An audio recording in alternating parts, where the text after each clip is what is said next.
Robin Hood shoots before Queen Eleanor. The high road stretched white and dusty in the hot summer afternoon sun, and the trees stood motionless along the roadside. All across the meadowlands the hot air danced and quivered, and in the limpid waters of the lowland brook, spanned by a little stone bridge, the fish hung motionless above the yellow gravel, and the dragonfly sat quite still, perched upon the sharp tip of a spike in the rushes, with its wings glistening in the sun. Along the road a youth came riding upon a fair milk-white barb, and the folk that he passed stopped and turned and looked after him, for never had so lovely a lad, or one so gaily clad, been seen in Nottingham before. He could not have been more than 16 years of age, and was as fair as any maiden. His long yellow hair flowed behind him as he rode along, all clad in silk and velvet, with jewels flashing and dagger jingling against the pommel of his saddle. Thus came the Queen's page, young Richard Partington, from famous London town down into Nottinghamshire, upon Her Majesty's bidding, to seek Robin Hood in Sherwood Forest. The road was hot and dusty, and his journey had been long, for that day he had come all the way from Leicester town, a good 20 miles and more, wherefore young Partington was right glad when he saw before him a little inn, all shady and cool beneath the trees, in front of the door of which a sign hung pendant, bearing the picture of a blue boar. Here he drew rein, and called loudly for a pottle of Rhenish wine to be brought him, for stout country ale was too coarse a drink for this young gentleman.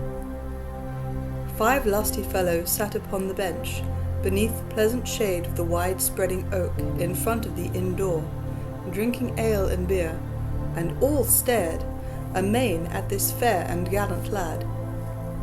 2 of the stoutest of them were clothed in Lincoln green, and a great heavy oaken staff leaned against the gnarled oak tree trunk beside each fellow.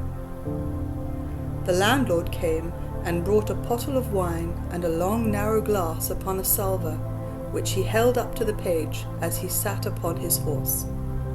Young Partington poured forth the bright yellow wine, and holding the glass aloft, cried, "Here is to the health and long happiness of my royal mistress, the noble Queen Eleanor, and may my journey and her desirings soon have end, and I find a certain stout yeoman men call Robin Hood." At these words all stared, but presently the 2 stout yeomen in Lincoln green began whispering together. Then one of the 2, whom Partington thought to be the tallest and stoutest fellow he had ever beheld, spoke up and said, "What seekest thou of Robin Hood, Sir Page? And what does our good Queen Eleanor wish of him? I ask this of thee, not foolishly, but with reason, for I know somewhat of this stout yeoman." "And thou knowest aught of him, good fellow," said young Partington. "Thou wilt do great service to him, and great pleasure to our royal queen, by aiding me to find him." Then up spake the other yeoman, who was a handsome fellow, with sunburned face and nut-brown curling hair.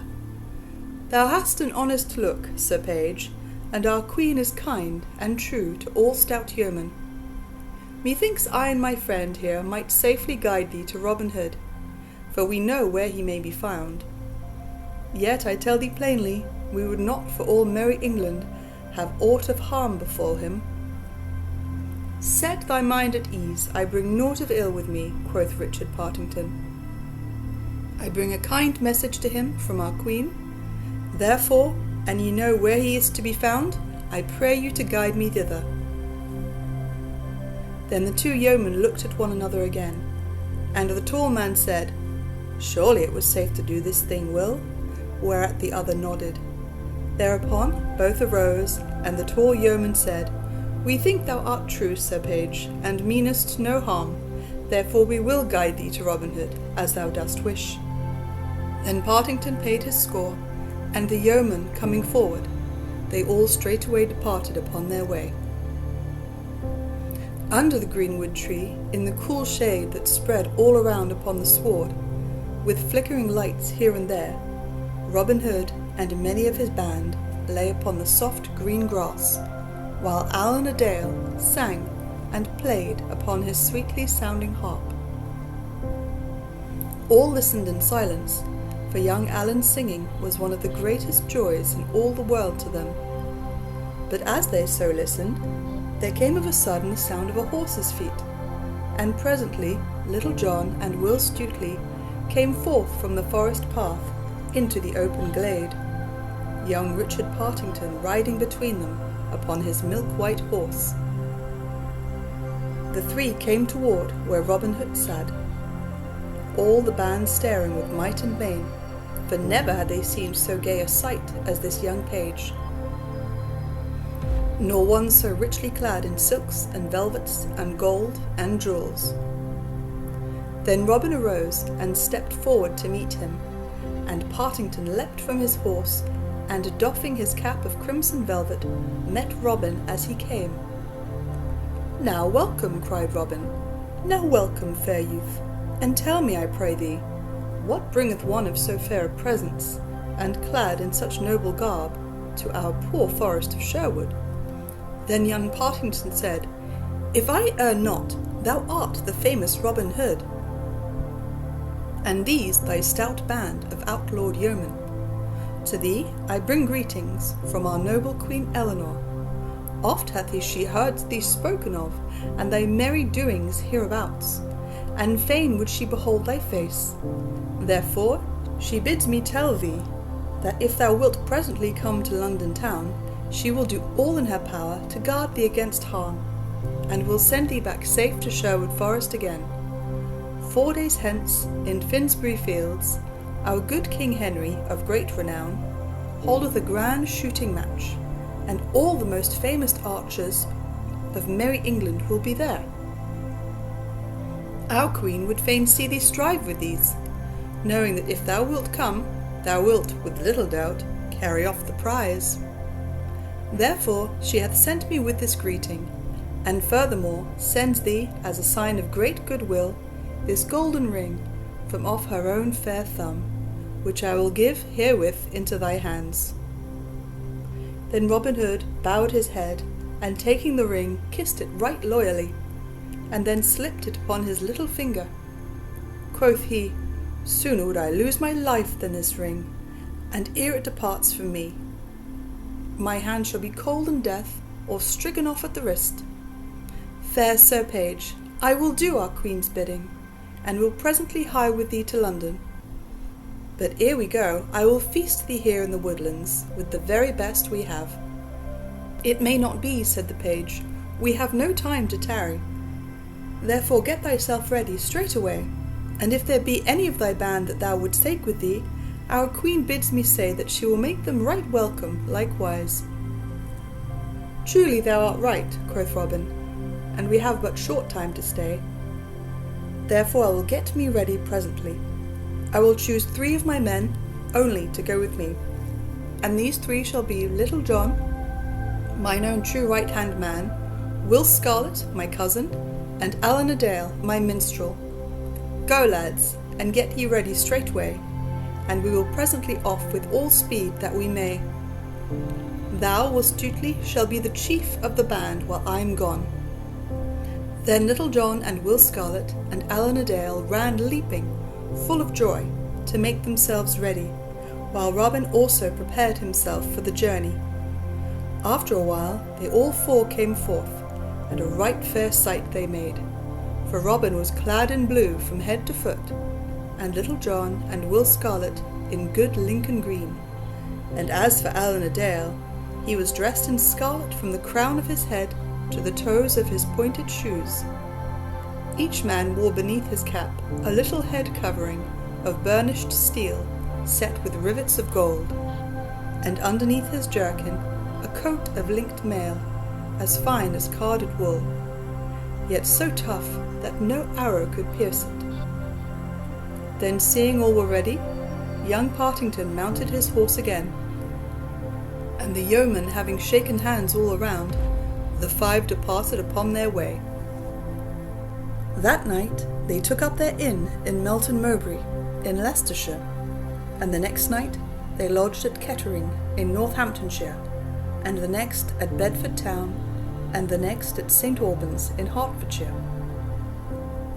This place they left not long after the middle of the night, and travelling fast through the tender dawning of the summer day, when the dews lay shining on the meadows, and faint mists hung in the dales, when the birds sang their sweetest, and the cobwebs beneath the hedges glimmered like fairy cloth of silver, they came at last to the towers and walls of famous London town, while the morn was still young and all golden toward the east. Queen Eleanor sat in her royal bower, through the open casements of which poured the sweet yellow sunshine in great floods of golden light. All about her stood her ladies-in-waiting, chatting in low voices, while she herself sat dreamily, where the mild air came softly drifting into the room, laden with the fresh perfumes of the sweet red roses that bloomed in the great garden beneath the wall. To her came one who said that her page, Richard Partington, and 4 stout yeomen waited her pleasure in the court below. Then Queen Eleanor arose joyously, and bade them be straightway shown into her presence. Thus Robin Hood and Little John and Will Scarlet and Alan a Dale came before the Queen into her own royal bower. Then Robin kneeled before the Queen with his hands folded upon his breast, saying in simple phrase, "Here am I, Robin Hood. Thou didst bid me come, and lo, I do thy bidding. I give myself to thee as thy true servant, and will do thy commanding, even if it be to the shedding of the last drop of my life's blood." But good Queen Eleanor smiled pleasantly upon him, bidding him to arise. Then she made them all be seated, to rest themselves after their long journey. Rich food was brought them, and noble wines, and she had her own pages to wait upon the wants of the yeomen. At last, after they had eaten all they could, she began questioning them of their merry adventures. Then they told her all of the lusty doings herein spoken of, and among others that concerning the Bishop of Hereford and Sir Richard of the Lee, and how the bishop had abided 3 days in Sherwood Forest. At this the Queen and the ladies about her laughed again and again, for they pictured to themselves the stout bishop abiding in the forest and ranging the woods in lusty sport with Robin and his band. Then, when they had told all that they could bring to mind, the Queen asked Alan to sing to her, for his fame as a minstrel had reached even to the court at London town. So straightway Alan took up his harp in his hand, and without more asking, touched the strings lightly till they all rang sweetly. Then he sang thus: gentle river, bright thy crystal waters flow, sliding where the aspens shiver, gliding where the lilies blow, singing over pebbled shallows, kissing blossoms bending low, breaking 'neath the dipping swallows, purpling where the breezes blow. Floating on thy breast forever, down thy current I could glide, grief and pain should reach me never, on thy bright and gentle tide. So my aching heart seeks thine, love, there to find its rest and peace, for through loving bliss is mine, love, and my many troubles cease. Thus Alan sang, and as he sang all eyes dwelled upon him, and not a sound broke the stillness. And even after he had done, the silence hung for a short space, so the time passed till the hour drew nigh for the holding of the great archery match in Finsbury Fields. A gay sight were famous Finsbury Fields on that bright and sunny morning of lusty summer-time. Along the end of the meadow stood the booths for the different bands of archers, for the king's yeomen were divided into companies of 80 men, and each company had a captain over it. So, on the bright greensward stood 10 booths of striped canvas, a booth for each band of the royal archers, and at the peak of each fluttered a flag in the mellow air. And the flag was the colour that belonged to the captain of each band. From the centre booth hung the yellow flag of Tepus, the famous bearer of the king. Next to it, on one hand, was the blue flag of Gilbert of the White Hand, and on the other the blood-red pennant of stout young Clifton of Buckinghamshire. The 7 other archer captains were also men of great renown. Among them were Egbert of Kent and William of Southampton, but those first named were the most famous of all. The noise of many voices in talk and laughter came from within the booths, and in and out ran the attendants like ants about an ant-hill. Some bore ale and beer, and some bundles of bowstrings or sheaves of arrows.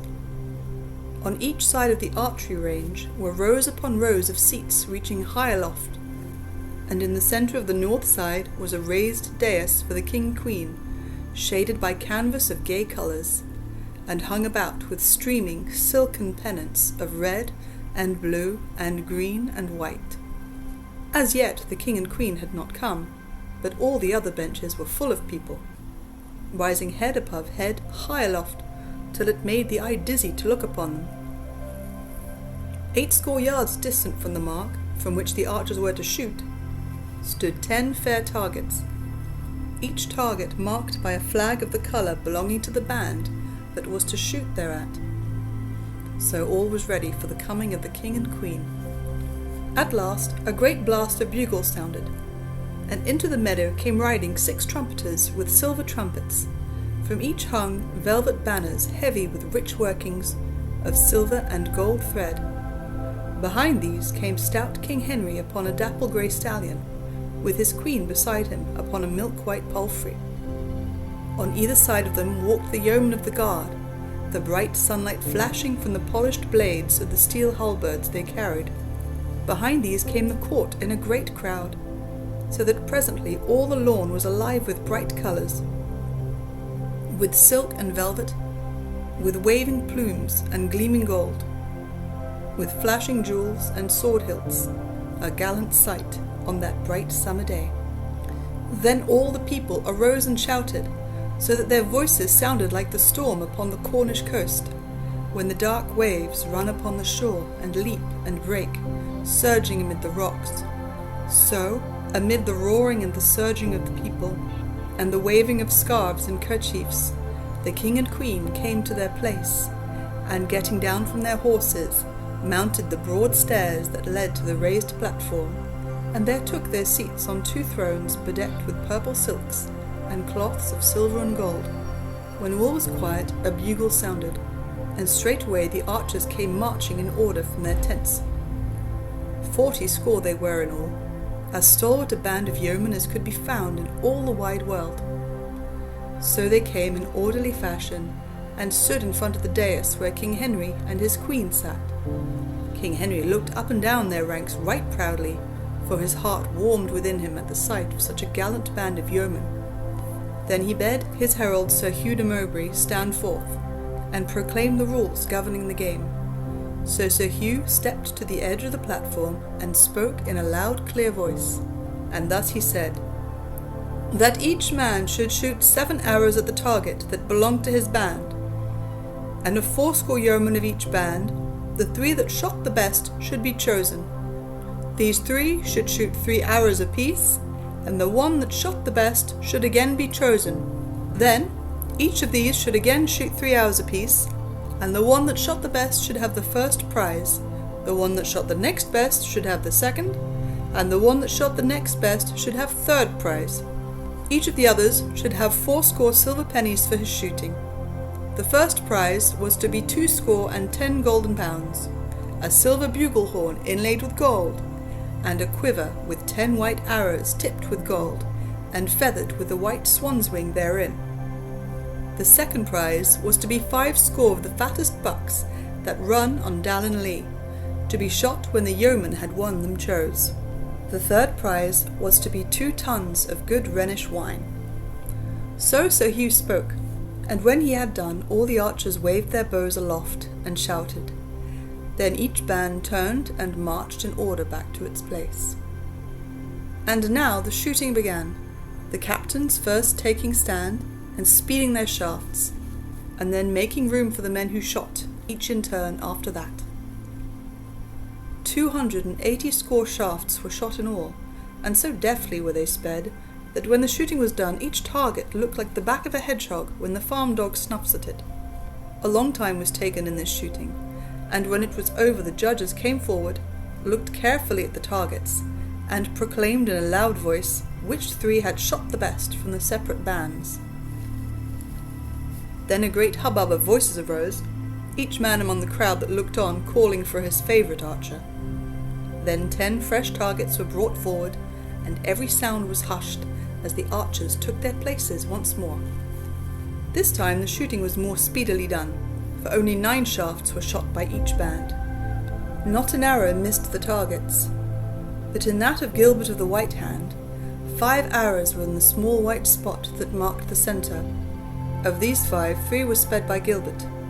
Then the judges came forward again, and looking at the targets, called aloud the names of the archer chosen as the best bowman of each band.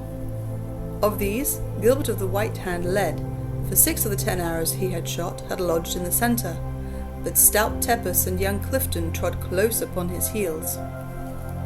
Yet the others stood a fair chance for the 2nd or 3rd place. And now, amid the roaring of the crowd, those 10 stout fellows that were left went back to their tents to rest for a while, and change their bowstrings, for naught must fail at this next round, and no hand must tremble, or eye grow dim because of weariness. Then while the deep buzz and hum of talking sounded all around, like the noise of the wind in the leafy forest, Queen Eleanor turned to the king, and quoth she, "Thinkest thou that these yeomen so chosen are the very best archers in all merry England?" "Yea, truly," said the king, smiling, for he is well pleased with the sport he had seen. "And I tell ye, not only are they the best archers in all merry England, but in all the wide world beside."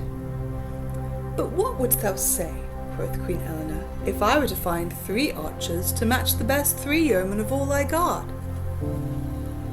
"I would say thou hast done what I could not do," said the king, laughing, "for I tell thee there lives not in all the world 3 archers to match Tepus and Gilbert and Clifton of Buckinghamshire."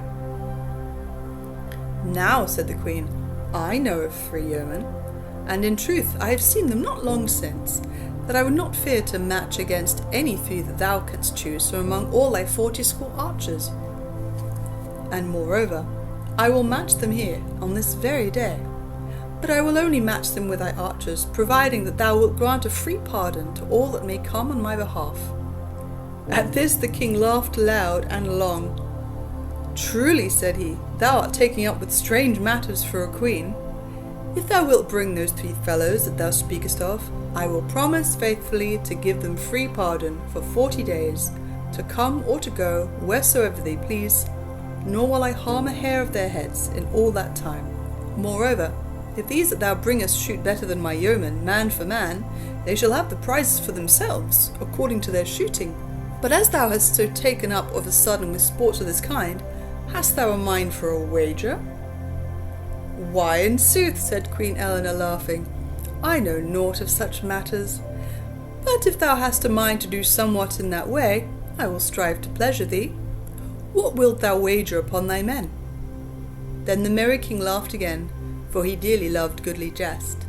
So he said amidst his laughter, "I will wager 3 10-tons of Rhenish wine, 10 tons of the stoutest ale, and 10 score bows of tempered Spanish yew, with quivers and arrows to match." All that stood around smiled at this, for it seemed a merry wager for a king to give to a queen. But Queen Eleanor bowed her head quietly.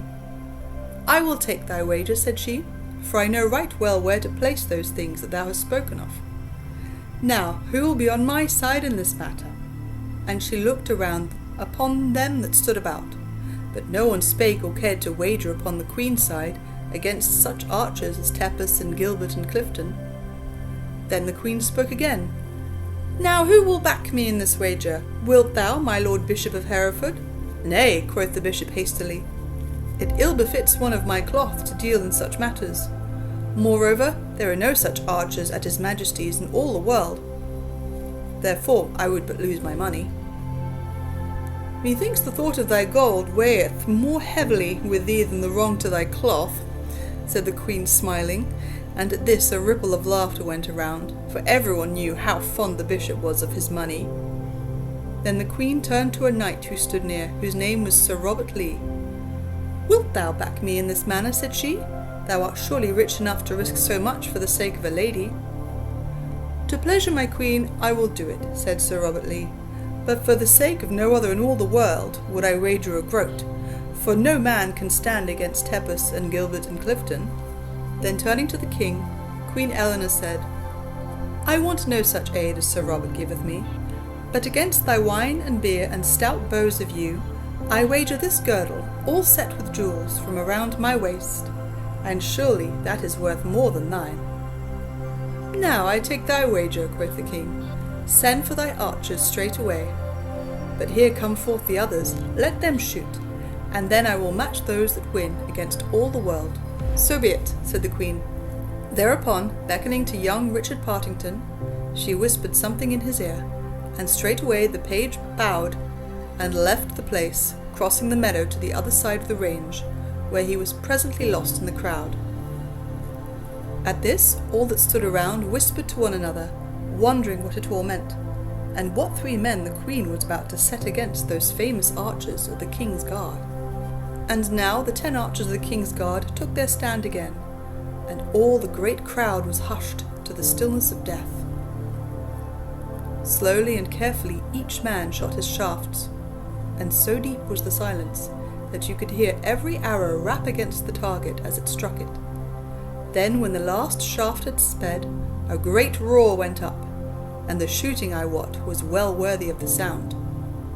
Once again Gilbert had lodged 3 arrows in the white, Tepus came second with 2 in the white, and 1 in the black ring next to it, but stout Clifton had gone down, and Hubert of Suffolk had taken the 3rd place, for while both of those 2 good yeomen had lodged 2 in the white, Clifton had lost 1 shot upon the 4th ring, and Hubert came in with 1 in the 3rd.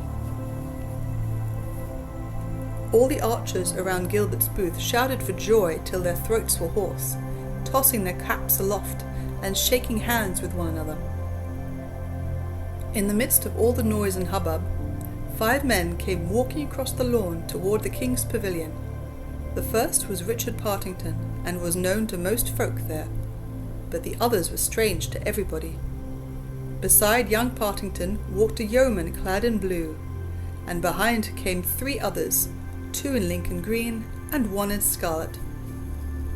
This last yeoman carried 3 stout bows of yew tree, 2 fancifully inlaid with silver and 1 with gold. While these 5 men came walking across the meadow, a messenger came running from the king's booth, and summoned Gilbert and Tepus and Hubert to go with him.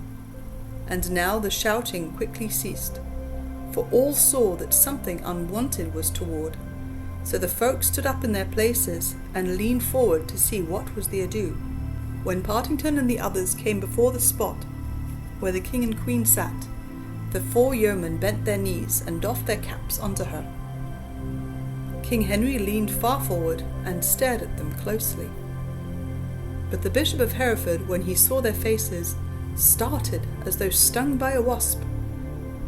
He opened his mouth as though about to speak, but looking up he saw the queen gazing at him with a smile upon her lips, so he said nothing, but bit his nether lip, while his face was as red as a cherry. Then the queen leaned forward and spake in a clear voice. "Locksley," said she, "I have made a wager with the king that thou and 2 of thy men can outshoot any 3 that he can send against you. Wilt thou do thy best for my sake?" "Yea," quoth Robin Hood, to whom she spake, "I will do my best for thy sake, and if I fail, I make my vow never to finger bowstring more." Now, although Little John had been somewhat abashed in the queen's bower, he felt himself the sturdy fellow he was when the soles of his feet pressed green grass again. So he said boldly, "Now, blessings on thy sweet face, say I, and there lived a man that would not do his best for thee, I will say naught, only I would like to have the cracking of this knave's pate." "Peace, Little John," said Robin Hood hastily in a low voice, but good Queen Eleanor laughed aloud, and a ripple of merriment sounded all over the booth. The Bishop of Hereford did not laugh, neither did the king, but he turned to the queen, and quoth he, Who are these men that thou hast brought before us?" Then up spoke the bishop hastily, for he could hold his peace no longer. "Your Majesty," quoth he, "yon fellow in blue is a certain outlawed thief of the mid-country, named Robin Hood. Yon tall strapping villain goeth by the name of Little John. The other fellow in green is a certain backsliding gentleman, known as Will Scarlet. The man in red is a rogue of a northern minstrel, named Eleanor. At this speech, the king's brows drew together blackly, and he turned to the queen. "Is this true?" said he sternly. "Yea," said the queen, smiling. "The bishop hath told the truth, and truly ye should know them well, for he and 2 of his friars spent 3 days in merry sport with Robin Hood in Sherwood Forest. I did little think that the good bishop would so betray his friends. But bear in mind that thou hast pledged thy promise for the safety of these good yeomen for 40 days. "I will keep my promise," said the king, in a deep voice that showed the anger in his heart. "But when these 40 days are gone, let this outlaw look to himself, for mayhap things will not go so smoothly with him as he would like." Then he turned to his archers, who stood near the Sherwood yeomen, listening and wondering at all that passed. Quoth he, "Gilbert, and thou, Tepus, and thou, Hubert, I have pledged myself that ye shall shoot against these 3 fellows. If ye outshoot the knaves, I will fill your caps with silver pennies. If ye fail, ye shall lose your prizes that ye have won so fairly, and they go to them that shoot against yon, man to man. Do your best, lads, and if ye win this bout, ye shall be glad of it to the last days of your life. Go now, and get you gone to the butts." Then the 3 archers of the king turned and went back to their booths, and Robin and his men went to their places at the mark from which they were to shoot. Then they strung their bows and made themselves ready, looking over their quivers of arrows, and picking out the roundest and best feathered. But when the king's archers went to their tents, they told their friends all that had passed, and how that these 4 men were the famous Robin Hood and 3 of his band, to wit, Little John, Will Scarlet, and Eleanor. The news of this buzzed around among the archers in the booths, for there was not a man there that had not heard of these great mid-country yeomen. From the archers the news was taken up by the crowd that looked on at the shooting, so that at last everybody stood up, craning their necks to catch sight of the famous outlaws. 6 fresh targets were now set up, 1 for each man that was to shoot, whereupon Gilbert and Tepus and Hubert came straightway forth from the booths. Then Robin Hood and Gilbert of the White Hand tossed a farthing aloft to see who should lead in the shooting, and the lot fell to Gilbert's side, whereupon he called upon Hubert of Suffolk to lead. Hubert took his place, planted his foot firmly, and fitted a fair smooth arrow. Then, breathing upon his fingertips, he drew the string slowly and carefully. The arrow sped true, and lodged in the white. Again he shot, and again he hit the clout. A 3rd shaft he sped, but this time failed of the centre, and but struck the black, yet no more than a finger's breadth from the white. At this a shout went up, for it was the best shooting that Hubert had done that day. Merry Robin laughed, and quoth he, "Thou wilt have an ill time bettering that round, Will, for it is thy turn next. Brace thy thews, lad, and bring not shame upon Sherwood." Then Will Scarlet took his place, but because of over-caution he spoiled his target with the very first arrow that he sped, for he hit the next ring to the black, the 2nd from the centre. At this Robin bit his lips. "Lad, lad," quoth he, "hold not the string so long. Have I not often told thee what Gaffer Swanthol saith, that over-caution spilleth the milk?" To this Will Scarlet took heed, so the next arrow he shot lodged fairly in the centre ring. Again he shot, and again he smote the centre. But for all that, stout Hubert had outshot him, and showed the better target. Then all those that looked on clapped their hands for joy, because that Hubert had overcome the stranger. Quoth the king grimly to the queen, "If thy archers shoot no better than that, thou art likely to lose thy wager, lady." But Queen Eleanor smiled, for she looked for better things from Robin Hood and Little John. And now Tepus took his place to shoot, He also took overheed to what he was about, and so he fell into Will Scarlet's error. The first arrow he struck into the centre ring, but the second missed its mark, and smote the black. The last arrow was tipped with luck, for it smote the very centre of the clout, upon the black spot that marked it. Quoth Robin Hood, "That is the sweetest shot that hath been sped this day. But nevertheless, friend Tepus, thy cake is burned, methinks. Little John, it is thy turn next." So Little John took his place as bidden, and shot his 3 arrows quickly. He never lowered his bow-arm in all the shooting, but fitted each shaft with his longbow raised. Yet all 3 of his arrows smote the centre within easy distance of the black. At this no sound of shouting was heard, for although it was the best shooting that had been done that day, the folk of London town did not like to see the stout Tepus overcome by a fellow from the countryside, even were he as famous as Little John. And now stout Gilbert of the White Hand took his place, and shot with the greatest care, and again, for the 3rd time in one day, he struck all 3 shafts into the clout. "Well done, Gilbert," quoth Robin Hood, smiting him upon the shoulder. "I make my vow thou art one of the best archers that ever mine eyes beheld. Thou shouldst be a free and merry ranger like us, lad, for thou art better fitted for the green wood than for the cobblestones and grey walls of London town." So saying, he took his place, and drew a fair round arrow from his quiver, which he turned over and over ere he fitted it to his bowstring. Then the king muttered in his beard, "Now, blessed Saint Hubert, if thou wilt but jog that rogue's elbow, so as to make him smite even the 2nd ring, I will give 80 waxen candles 3 fingers' breadth in thickness to thy chapel nigh Matching." But it may be Saint Hubert's ears were stuffed with tow, for he seemed not to hear the king's prayer this day. Having gotten 3 shafts to his liking, merry Robin looked carefully to his bowstring ere he shot. "Yea," quoth he to Gilbert, who stood nigh him to watch his shooting, "thou shouldst pay us a visit at merry Sherwood." Ere he drew the bowstring to his ear. "In London," here he loosed his shaft, "thou canst find naught to shoot at but rooks and daws. There one can tickle the ribs of the noblest stags in England." So he shot even while he talked, yet the shaft lodged not more than half an inch from the very centre. "By my soul," cried Gilbert, "art thou the devil in blue to shoot in that wise?"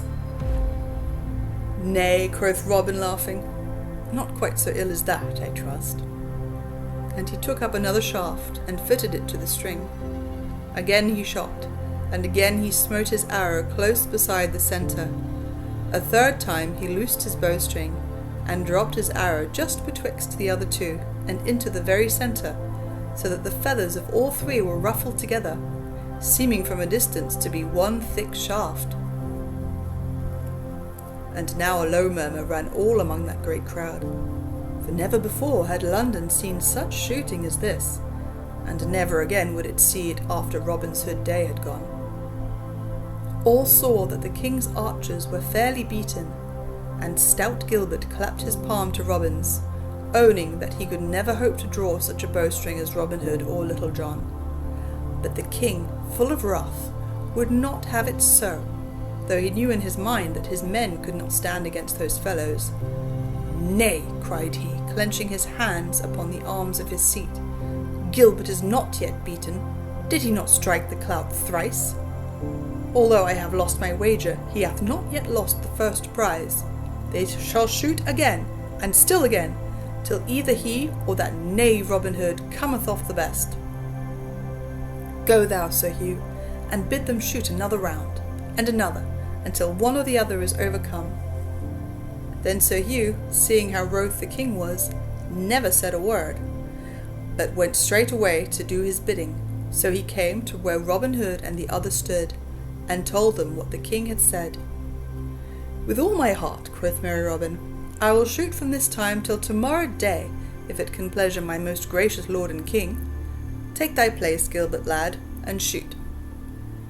So Gilbert took his place once more, but this time he failed, for a sudden little wind arising, his shaft missed the centre ring, but by no more than the breadth of a barley straw.